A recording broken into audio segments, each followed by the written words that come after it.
All right, today we're going to dive into a pretty radical idea from Neville Goddard.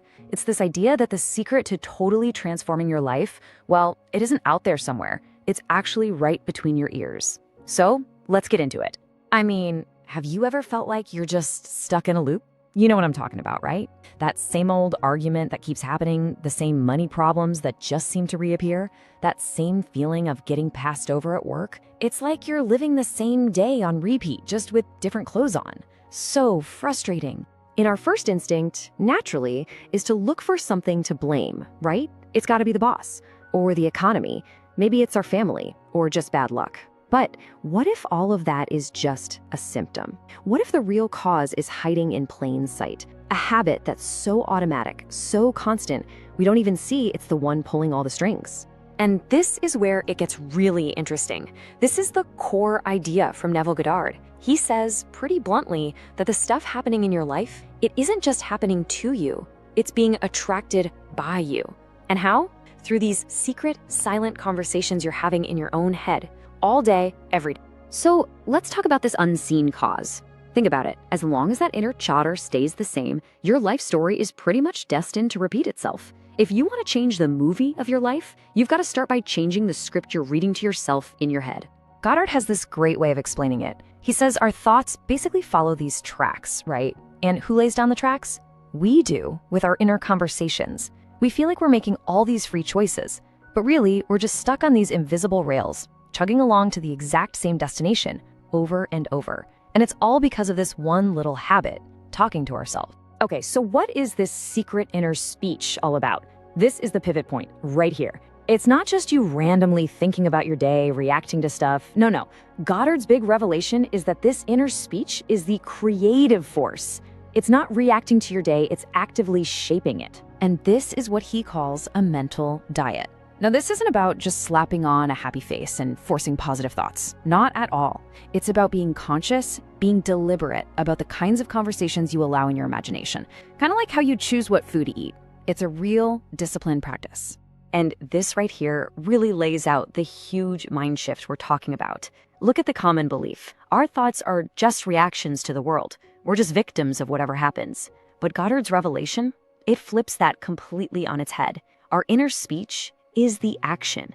It's what's creating the world. We're not victims, we're the authors. That is a game changer. Okay, I know what you might be thinking. It's a pretty bold claim, isn't it?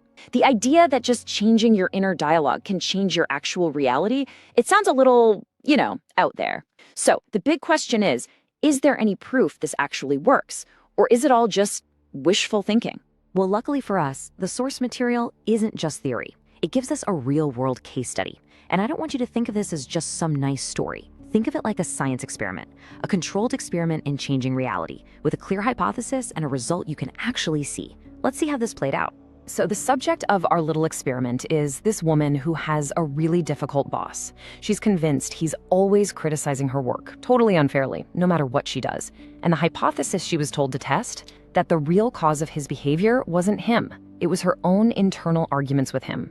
So this is the variable she changed. The old conversation was pure conflict. I mean, she admitted she was mentally fighting with this guy all day long in her head. The new conversation she put in its place? Total harmony. She started vividly imagining that he was congratulating her on her amazing work, and she was in her mind, thanking him for the praise. And the result? Honestly, it was dramatic. Her boss's behavior did a complete 180. She was absolutely floored when he started praising her work, literally using words that echoed the new conversations she was having in her imagination.